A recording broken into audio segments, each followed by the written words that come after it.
This quarter is worth more than a Lamborghini. I'm going to show you the exact error to look for on your state quarters that turns pocket change into life-changing money. This is a story about the one that got away. It is a tale of hidden fortune, of microscopic anomalies, and of the fine line between pocket change and life-changing wealth. We are talking, of course, about the 2000 Virginia State Quarter. Take a moment, right now, look down at your pocket change. That worn-out quarter you're about to toss into a vending machine, or that jar of loose change sitting on your dresser gathering dust. What if I told you that within that mundane clutter lies a potential ticket to financial freedom? This is the reality of numismatics, a world where the difference between 25 cents and $860,000 is often just a few millimeters of metal, a ghostly imperfection that the untrained eye simply dismisses as damage. Fear of missing out is real, and while you've been spending your spare change, a select few collectors have been quietly cashing in. They understand the contrast between the spender and the collector. The spender sees a coin's face value, a means to an end. The collector sees a historical artifact, a snapshot of a malfunctioning press, and, most importantly, a potential asset. So which are you?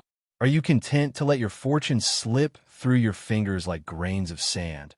Or are you ready to look closer? Go ahead, check that jar right now. I will wait. The year was 2000.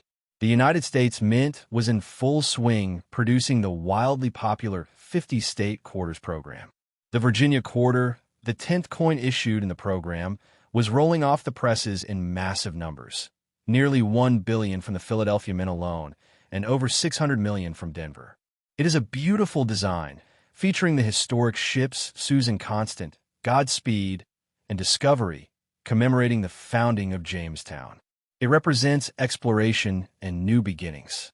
But for a small, almost mythical batch struck in Philadelphia, the new beginning was a catastrophic mechanical failure.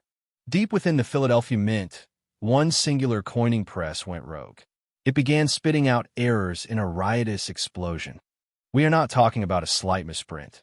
We're talking about a deeply dysfunctional machine that produced a medley of errors like a ghost in the machine. As reported by experts in coin world, this press produced major horizontal misalignments of both the hammer die, which strikes the reverse, and the anvil die, which strikes the obverse. They produced dramatic off-center strikes and pieces so mangled they look more like modern art than legal tender. The specific error we are hunting today is known as a dual misalignment. To produce a coin, the obverse and reverse dies must strike the planchet perfectly centered within a collar. In this case, the collar failed. The obverse die was misaligned, shifting the design to one side, while simultaneously, the reverse die was also misaligned. This is a specific technical feat of failure. As Mike Diamond, a renowned error coin expert, explains, such a dual misalignment is a rare phenomenon. Coins with major horizontal misalignments of both dies are considered a prize discovery. The collar either has to break apart or break free of its moorings to allow for such an event. But why should you care? Because these ghosts are still out there. The majority of these errors were likely scooped up and spent by unsuspecting citizens, passing from hand to hand for over 2 decades. Imagine the collector who pulled one of these coins from a bankroll in 2001 and set it aside, noticing something was slightly off. That coin, graded a perfect MS-68, just sold for over $900. That is a decent return on investment for a quarter, but we are not talking about a few $100s. We are talking about the missing link of the Virginia quarter errors, a specific extreme example of a dual misalignment that, if it exists in high mint state condition, could be worth the rumored $860,000. That number comes from the convergence of extreme rarity and condition. How much did a pristine MS-68 state quarter sell for recently? Around $400 for a standard Philadelphia issue. While a standard MS-68 can fetch a few thousand, the error coins are the true lottery tickets. Yet a specific incomplete punch planchet error, a unique piece, sold for a staggering $3,000. The price quickly escalates with the severity and visual impact of the error. So how do you find this ghost? It requires a shift in perception. If you find a 2000p Virginia quarter, you should immediately look at the edges. Is it broad-struck, meaning it lacks the typical reeded edge entirely? Is it off-center? Are the words quarter dollar or Virginia cut off along the edge? A true dual misalignment will show specific clues. If you hold the coin, you might see the obverse design slightly cut off on one side, while the reverse appears perfectly centered, or vice versa. The rarity is so profound that experts have meticulously cataloged die stages, literally tracking the progression of the press as it destroyed itself from stage A to stage H. They have even defined 5 distinct error types produced by this one press. The holy grail is the dual misalignment, the peak of the press's mechanical failure, which carries the potential for a massive premium. A single example of this type was documented in 2015, and it was a dramatic strike. The market is currently hot, with error coin collectors actively searching for these. If you find one, do not clean it. Do not spend it. Do not attempt to fix it. Send it to a professional grading service like PCGS or NGC for authentication. The value is in the grade and the certification of the error. The call to action is urgent. The world of numismatics is shifting, and the next generation of collectors is hungry for these spectacular errors. This coin is not just a piece of currency. It is a piece of American history, a testament to the chaos within the industrial machine. If you are a 30 to 65-year-old American, you are at the perfect age to appreciate this intersection of history and wealth. You are the ones likely to have inherited a collection or to have a jar of old change sitting in a garage. Your patience could be rewarded with a 6-figure payday. This is a visual hunt that requires patience, but the potential reward makes it well worth your time. This brings us to our next ultra-rare treasure. We will be discussing a coin so rare, so steeped in controversy, that has been called the Mona Lisa of American numismatics. It is a coin that was never supposed to exist, a design flaw that slipped past the highest levels of security. But that is a story for another time.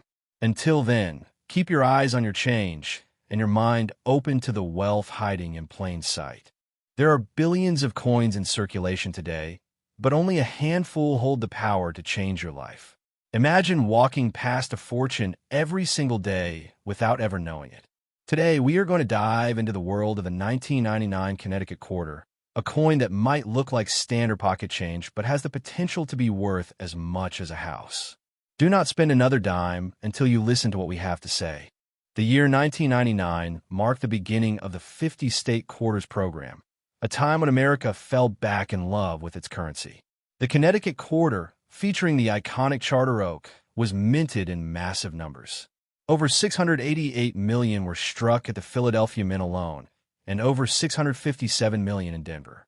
With numbers like that, you would assume they're all worth exactly 25 cents, and for the most part, you would be right. Most of these coins are worth only $1 or $2 if they are in pristine condition, hardly the stuff of treasure hunts. But here's where the story takes a sharp turn into the extraordinary. Hidden amongst those billions of perfectly struck coins are the ghosts of the mint. These are the errors, the mistakes that escaped the quality control floor, making them some of the most sought-after treasures in numismatics. The magic word in the coin-collecting world is planchet. This is the blank metal disc that becomes a coin. In the late 1990s, the U.S. Mint was experimenting with new metals for the Sacagawea dollar, which was soon to be released. In a rare mix-up, some of these experimental planchets ended up in the presses for the Connecticut quarter. If you find a quarter that feels wrong, that has an unusual color, or simply looks different, it could be a wrong planchet error. Specifically, when a Connecticut quarter was struck on a planchet mint for the Sacagawea dollar, it is an instant rarity. These experimental planchet errors are so rare that they command 5-figure sums. We're talking about a single quarter that could sell for over $20,000. This is the kind of discovery that makes your heart skip a beat. Now, let us raise the stakes even higher. While wrong planchets are incredible, the true holy grail of the 1999 Connecticut quarter is a specific, cataclysmic combination of errors. We're talking about a coin that went through the minting process multiple times, ending up completely off-center, struck on the wrong metal, or even struck on a fragment of machinery. Search the auction records for the 1999 P Connecticut quarter.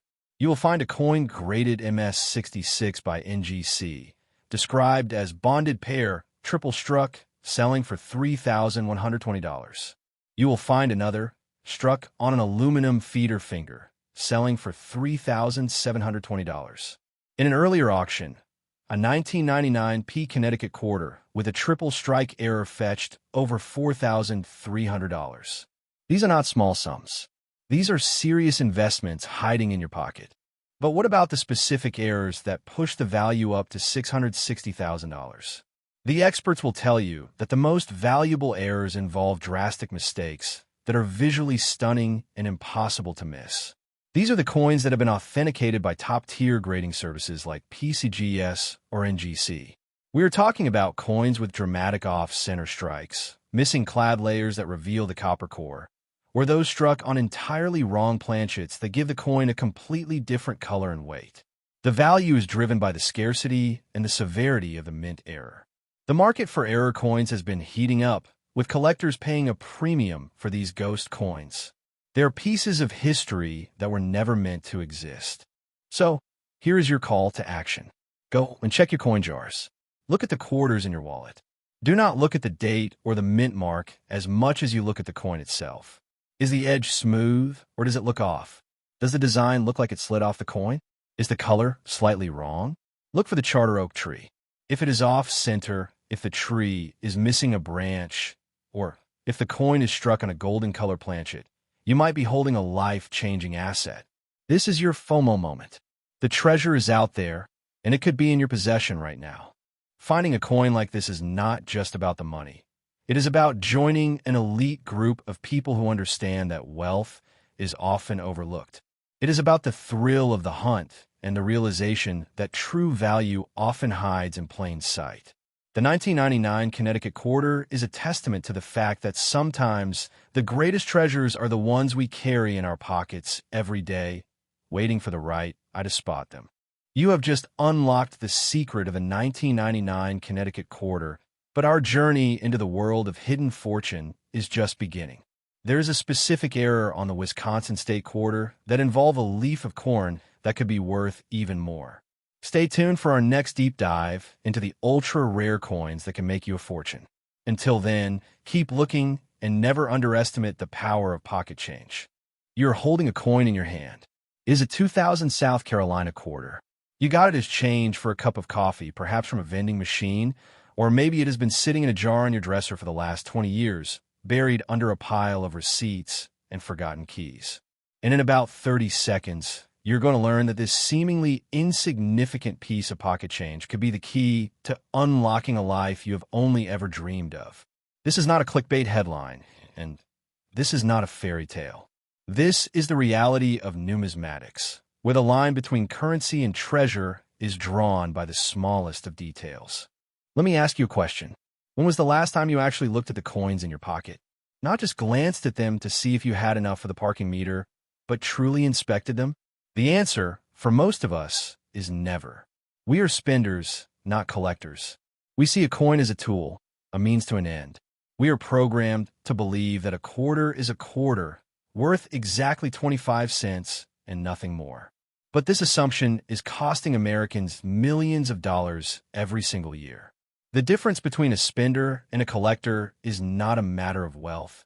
It is a matter of awareness. One man looks at a coin and sees a soda. The other looks at a coin and sees a down payment on a house.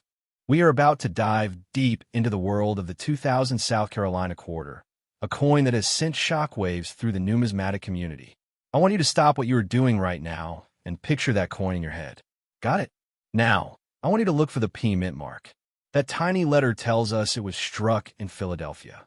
While the vast majority of these coins are worth face value, a specific few are so rare and possess such dramatic errors that they have become legends. We're talking about the ghost coins of the mint, the errors that were never supposed to leave the building. Let's talk about what makes this coin so special. It all comes down to what is known as a dual misalignment. In the minting process, there are two dies, the hammer die, which strikes the reverse, and the anvil die, which strikes the obverse. Normally, They come together in perfect harmony. But with the 2000p South Carolina quarter, something went catastrophically wrong. The anvil die, which holds the obverse of the coin, was misaligned by nearly 8% towards the 730 position. At the same time, the hammer die, which holds the reverse, was misaligned by a massive 11% towards the 730 position. This meant that the coin was struck off center, essentially hitting a blank planchet that had slipped from its collar. The result was a piece of metal where the design literally runs off the edge. However, the story does not end there. These misalignments are just the beginning. The rarest of the rare are the off-metal errors. Imagine a South Carolina quarter struck on a nickel planchet. It sounds impossible, but it has happened. The mule errors are even more bizarre. There is known documentation of a coin that features the obverse of a South Carolina quarter and the reverse of a Sacagawea dollar, struck on a dollar planchet. This is not just an error. It is a complete and total manufacturing breakdown. These are the coins that command the highest prices. The odds of a coin like this making its way into circulation are astronomical, yet they exist. We need to take a moment to appreciate the technical madness of this. When a die is misaligned that severely, it tells a story of a coining press that was falling apart. The collar, which holds the planchet in place, literally has to break or break free of its moorings for this to happen. These coins were born from chaos. They are the result of a dysfunctional press spewing out errors. Yet, in a twist of fate, the press run often ended quietly with normal coins, leaving these chaotic errors as the only evidence of the mechanical carnage. Now, let's get to the part you have all been waiting for, the money. I want you to check your pocket again. Are you feeling that FOMO yet? The market for these rare South Carolina quarters is red hot. In top condition, a perfect MS69 or MS70 grade, a standard 2000p South Carolina quarter can fetch over $3,500 at auction. But we're not talking about standard. We're talking about the ghost coins. One specific 2000p South Carolina quarter, exhibiting the extreme dual misalignment we discussed, has been valued in a range that reaches up to an astonishing $567,000. Let that sink in for a moment. A coin you can hold in the palm of your hand, carrying the value of a luxury home. This is not just a nice find for a collector. This is a life-altering event. The urgency here is driven by market trends. As awareness of these errors grows, so does the demand. These coins are becoming ghosts. They are vanishing into private collections, never to be seen again. The longer you wait to inspect your pocket change, the more likely it is that a fortune will slip through your fingers. This is your call to action. This is not a drill. The hidden wealth is real. It is sitting in your house, in your car, and in your pockets. You need to check every single quarter you get your hands on. Specifically, look for that P mint mark and look for any edge that looks suspiciously smooth or any design that seems to be drifting toward the edge of the coin. If you want to be one of the few who capitalize on this hidden treasure, you need to educate yourself. Watch this entire video again. Go to your change jar right now. Do not wait another second. And when you find one, you will know exactly what to do. Before we sign off, I have one more piece of information that is going to blow your mind. While the South Carolina quarter is a massive opportunity, it is not the only one out there. There are other ultra-rare coins hiding in plain sight, some worth even more.